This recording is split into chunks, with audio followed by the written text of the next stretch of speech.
Assalamu Walaikum. Hello friends, how are you? Welcome back to my another video.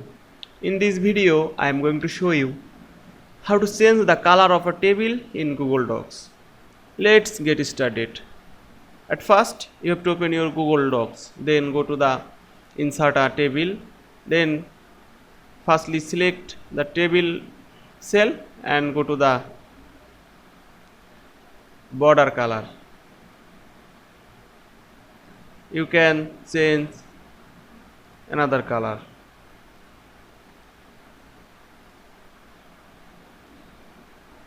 You can change border white.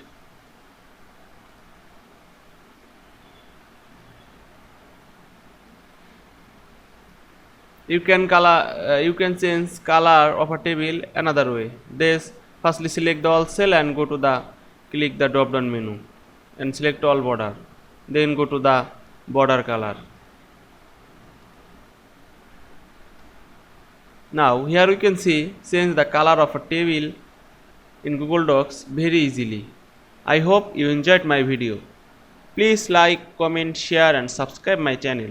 Thanks for watching.